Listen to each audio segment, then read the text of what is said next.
For the last, I don't know how many years I've been saying I wanted him and Leo. How long has it took for him to respond to me? Now, if it was a Tevin Farmer or one of them, he would have been in his face and been all in his face and doing all that. Actually, he know he can't do that with me. He'll get punched in the mouth or some shit like that. Facts. Ask some of my good friends about me. Ask Andre Berto. That's a good guy of mine. Ask Andre Berto. Ask Terrence Crawford about me. Ask Adrian Broner about me. Facts. This ain't no motherfucking, I'm just pulling this out my ass. This is some real shit. This is the law, big dog. You know what I'm saying? I'm not playing. I honestly don't think his coach and them don't think he can beat me. And that's no disrespect to his coach, because like I said, I like his coach. I've known his coach ever since I was about maybe, 8, 9 years old. You know what I'm saying? There's no disrespect to his coach at all. Not a shot at him. By any way, shape, or form. But he's aware of the pedigree in which that I bring in. He's aware of the pedigree in which that he's working with. They have to, in order for a lot of these guys to get to the level in which that they've gotten to become these champions and stuff like that, they have to pick these guys' opponents. They have to strategically place certain guys in front of them. I'm not that type of dog. I'm that type of dog. I don't give a fuck what you put in front of me. I'm grabbing it and I'm shaking it. I'm going to grab it and I'm going to shake it and I'm going to keep shaking until it ain't breathing no more. And even then, I might still take it back to the cave and shake it a little more. It seemed like you and Tank should have bumped into each other by accident or on purpose. Even if we bumped into each other by accident or on purpose, I promise you, it wouldn't be nothing. Shorty would say what's up and keep it moving. Now I would ask you, since the three of you have the same under. Let me pause you real quick. Okay. It's nothing personal against any of these dudes. Don't get it twisted. It's not like I personally dislike Tank. It's not like I dislike Leo Santa Cruz. It's not none of that. I think that it's fucking amazing for all three of us or anyone that we're talking about, because to be able to get to this point in which that we are in our careers, you know what I'm saying, and still be pushing and still at the top of our game. I respect it, and it's nothing personal against them. I just want the motherfucking fights. Come see me. Come see me. Yeah. That's it. That's all. Yeah. Come see me. Let's just see who the fuck the best is. They talking about Baltimore this. It's nothing against Baltimore. I don't got no bad blood against Baltimore. Baltimore ain't did shit to me. I ain't did shit to Baltimore. They just got to fight. They just housing a fighter in their city that I want to fight. Come see me. Won't y'all get y'all best to come fight me? Our city gonna bring their best. Y'all already know what that is. That's this motherfucking dog right here. Let's make it happen. At the end of the day, regardless whoever wins, even though I know it'll be me, we both still gonna walk away handsomely. That's it, that's all. You know, but a lot of these guys are not willing to take the chance or take the risk to get in the ring and fight me. That's the only reason why I take my hat off to JoJo Diaz. He was willing to do it. Yeah. And the easy question to ask is, Tank, Floyd, you, Leo, are all off the tree of Al Heyman. Have you had a conversation with Al Heyman as it relates to, like, how can we, when can we, and does it go to the other side? I mean, yeah, we had conversations. We had conversations, you know, about it. You know, they talk like it's a possibility of happening, you know, but until I actually see something into fruition, you know, then that's when I really take it serious. Yeah, because Al can't force them into the ring. Yeah, right. You know, Al can't make these guys get in the ring. He can't make them get in the ring. He can't make these guys fight me. Their coaches or whatever can say, you know what, we don't want to take that fight. That's very possible. You know, and a lot of people putting the backlash on Al, saying that Al ain't make the fight happen. You know, and I don't think all the leverage is really on Al in his hands. You know, because if Leo didn't want to fight me or Tank didn't want to fight me, they can just say, nah, Al, I don't want to fight him. You know, and that's true. But I would like to see Al put forth some type of effort to show me that, hey, girl, I'm willing to make this shit happen. I'm trying to make this happen. I'm trying to make this fight happen. Hey, Leo, what you think about this? Hey, Javante, what you think? Let's make something happen. Girl, say, hey, meet you at the catch weight. We can do it. Let's make it happen. It's just that simple for me. That's probably your next phone call. It's Because just that simple. 132 and a half sounds fun. Sounds fun for everybody. Man, listen. You Guess know? what? I would be strong as fuck at 132. And he wants to fight 3 times this year. Well, December may not be a good day for the DMV area because of the snow and shit. But But you know that's a springtime fight. You know. Yeah, that's a springtime fight. Mm-hmm. That's a springtime fight. I mean, shit, he should be good. He don't got no injuries. He ain't hurting his hands or nothing. It ain't like he getting any real resistance with the opponents that he's getting. You know, so he should be able to whoop them and then fight me the same night or something, if that's the case. You know, I mean, I understand that they don't want to fight back to back. I get it, but when you fight in a level of competition in which that Gervonta Davis has been fighting his last several fights, he can be able to go and fight the next night. You know what I'm saying? It ain't like he getting no win and tear. He's not fighting any opposition. No resistance, no none of that. I'm a technician. It's people, I'm not gonna mention no names, but people from that camp in general already came to me and said, "Hey, Gary, man, we know you're a technician. I personally believe that you will outschool him. You will outclass him. You'll take him to school. We want to turn him to a superstar. I don't think it's in our best interest to come your direction." I understand the business aspect of it, I guess, but that's some sucker shit to me. If you got somebody that's saying, "Man, look, man, I want to fight you. This ain't no clout chasing. I ain't no none of that. How the fuck is it clout chasing if I got a strap? I got a belt. You don't even got a belt right now in the division. You don't even have a belt in that division as of yet. It's no clout chasing." And the boxing fans, it's pretty much just the fans in general. Yeah. Fuck the belts. Fuck the belt. I can tell you how this shit can get done. We can say, fuck it. I don't got to put my belt up. I mean, I wouldn't be putting my belt up anyway because I'll be meeting him at a catch weight. He don't have a title as of yet in the division in which that he can. But you know what we could do? We can go get one of these nice big-ass motherfucking arenas. We can break the gate straight down the middle, and we still going to get paid a shitload of money. Let's make the fight happen. That's something that the fans want to see. Get the fans what they want. I'm willing to give them what they want. These motherfuckers not. This shit crazy. I ain't know that.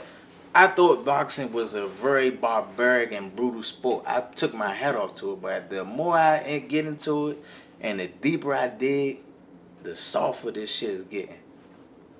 The softer it's getting. This shit crazy. They picking and choosing and running and hiding. They might be behind this motherfucker hurt. I'm telling you, man, this shit crazy. Wow. This shit crazy, man. You know, I'm just honestly getting a little fed up. I know people ain't used to really seeing this side of me, but it's cool. It's something that's definitely there. I just prefer not to bring it out. You know what I'm saying? I seen the movie Rambo.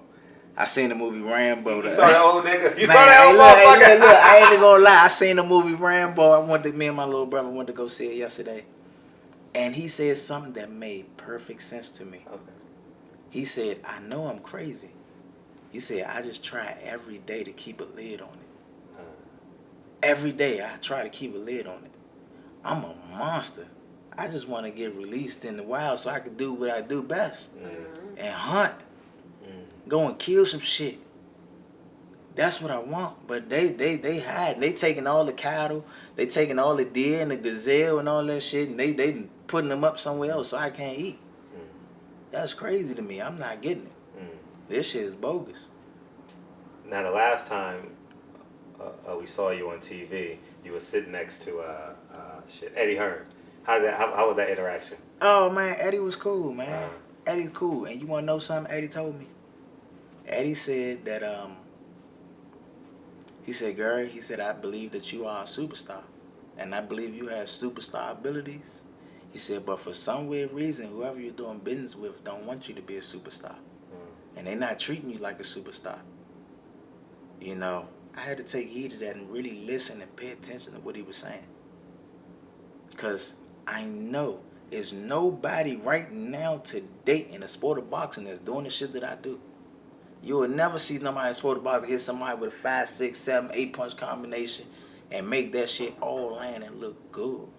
Fastest hands in the game. And look good. When you Google the fastest hands in boxing, like you say, my picture pops up. It's a reason for that.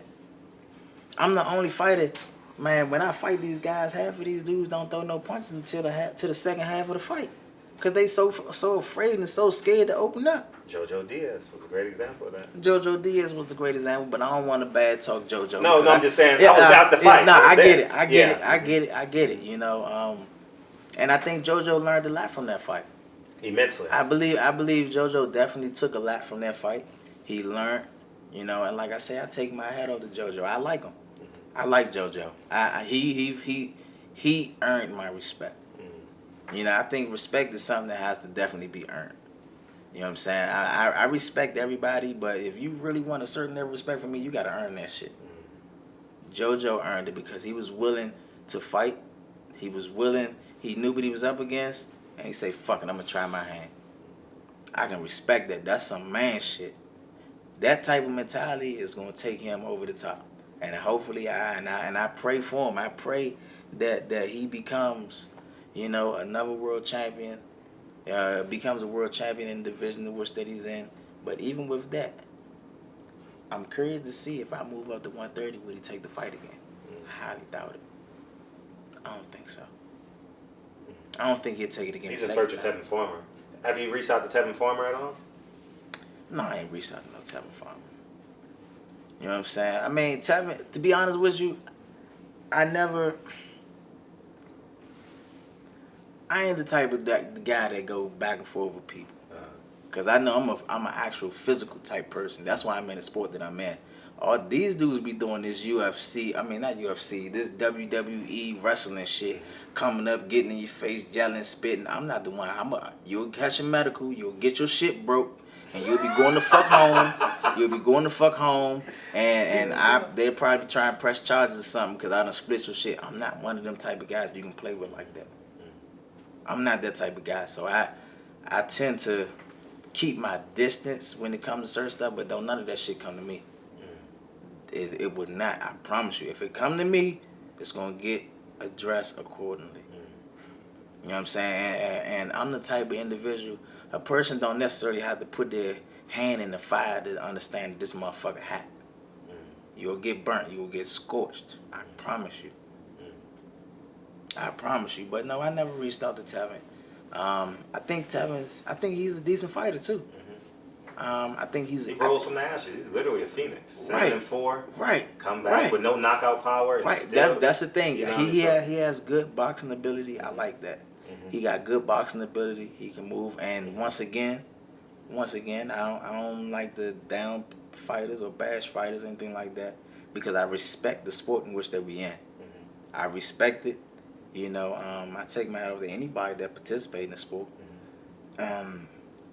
I just honestly don't feel like he is the type of person that would generate the revenue in which, you know what I'm saying, that I feel as though that we look at. That you deserve, that you feel you deserve. I feel as though that I deserve. You know what I'm saying? And it's not to think of somebody ducking nobody. I ain't never ducking nothing. Nothing. He's a good boxer, but he don't got no pop. He don't got nothing to really keep a motherfucker off his ass. My father always told me this. He said, in a fight, when shit get ugly, you can box and be pretty and be slick and all that all you want. But when shit get rough and you run into one of these fighters that say, fuck all that pretty shit that you doing, I'ma lock these motherfuckers up, I'ma walk to you, and I'ma dump every time I get close. When you trying to hold, I'm firing on brakes. When the referee saying stop, I'm still dumping. I'm sending that pressure. I bring the bitch out of people in that square. You know what I'm saying? It's a difference. It's a difference. You know what I'm saying? My father said, you will have to have some fuck you on your punches. You gotta have something to make somebody respect you. The only thing Tevin has to make people respect him is his boxing ability. He has the ability to make people miss and and make them pay for, you know what I'm saying, for missing. You know what I'm saying? With the level of opponents that he's fighting against. You know, and that's good. You know, whenever you throw a shot, if you fight someone and every time you throw a shot, you missing and you getting touched, you know, then you would make a person respect you at some point, you know, because every time you punching, you getting hit. So after a while, people don't want to throw no punches. Sure. That's not the case over here, though. I'm a different dog. I'ma come and I'ma send some pressure. I don't give a fuck about none of that slick shit. You can duck all low all you want. All that, you duck low, I'm gonna push your ass on the ground. You're gonna be getting the fuck up off the ground. Referee gonna say stop pushing him. We'll tell his ass stop getting so low then. You try to grab me, I'm fine on the break and all that. I'm gonna put this forearm up under your chin and I'm still dumping. Keep playing with me. When the bell ring, I might still be sending this shit. You can get away with it with your hand speed too. Yeah, I'm already here. Yeah. I still be sending this shit. You know what I'm saying? Yeah. But, you know what I'm saying? That's neither here or there. Like, nah, I mean, I honestly do like Tevin as a fighter. I think he's a good boxer. I just think that he doesn't have the punching ability that it takes to really keep a real animal off of him. You know what I'm saying? You gotta have some type of stopping power with certain type of animals. We just said that. With certain type of animals, you gotta have some type of fucking stopping power. I just don't feel as though that he possessed that. I think that he's a good boxer. Shit, I honestly think he'd give Tank problems if they fought. I think his boxing ability would take him over. Frustrate the shit. And frustrate Tank. You know, but I don't know will he be able to keep it up. Yeah. You know what I'm saying? And I know Tank is strong. He can pop. But you need more than just popping. You know what I'm saying? You see how bittersweet that shit is? You got Tevin on one hand that can actually box and has the skill set to make you miss and make you pay, but he really don't have that fuck you on that shit. He don't got that, if I touch you, I'm going to make you respect me. You going to respect me. You going to understand this shit. He don't have that. That's a flaw in his character. That's a deficiency in his game to a certain extent. Tank, on the other hand, he got that motherfucker. I can make you respect me, but that's all he got. You need more than this shit. You need to have a combination of everything. You can't just have one attribute and lack the other. You got to have everything. I'm a complete package. I'm a technician. I will run through these guys. This is the reason why I'm fighting once a year. To the fans that don't know and don't understand, hopefully I made shit a lot clear for you. I apologize for all the cursing because I'm in my feelings right now. But I need my point to really get across so you can understand where I'm coming from. I'm about to title the hell out of this hoe.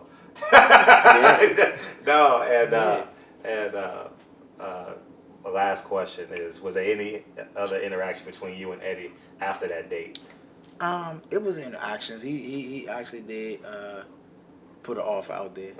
You know, that they wanted to do. I honestly just didn't feel as though the offer was good enough for me. But I took what he said because it made a hell of a lot of sense. You know, it made a hell of a lot of sense with what he said. I took what he said and I kept a mental note of it. I kept a mental note of it because I do know that in the sport of boxing, there's no one that has the hand speed, there's no one that has the ring IQ or the ring savviness in the sport of boxing right now to this day that can fuck with me. That's in any weight division. You can pick, I don't care what weight division you pick. There's nobody in the sport of boxing right now that's going to have the hand speed, the punching ability, the ring IQ, the ring generalship, the ring savviness, and this straight dogmatic attitude to back all that shit up. There's nobody in the sport of boxing right now that's doing it. Hands down. Hands down. And like I said, before the end of my career, I still want the white boy. You still want the white boy. And to sum it up, there's a level of gratitude I got to thank you too, because one, obviously the Kelly Swanson thing when you was like, nigga, man, she was coming that white little man. That what do you call? I'm gonna say the white boy. White boy. Yeah, white well, boy. She was the white girl. She's a white girl. You know, and thank you for that. And two, you could have went to anyone else. We spoke Wednesday, Thursday, and you was like, man, I always think it's very, very important that black athletes and black media respect y'all. Also tell our truth, and there's a mutual respect both ways, but we share each other's stories and we document y'all stories, because I always say like the Dan Raphaels, the Keith Idicks of the world, they like you when you're winning. But that's right. But when you're on the other side, you need a rematch. Oh no, we Lomachenko don't need a rematch. Uh-huh. Fuck that. Lomachenko don't need a rematch. He going on to greener pastures. You know what I mean? That's right. So I think for me, I say thank you. You know, you invited me up to your hotel room. That's you know, right. I'm honestly, I'm not a big interview guy. Uh-huh. I really don't like doing interviews. I honestly don't even like talking that much. Mm-hmm. I'm really an introverted type of person. Mm-hmm. I've learned to come out my shell a little bit because of the sport in which that I'm in. I have a lot of fans that genuinely respect and like the work that I do. Mm-hmm. You know, and I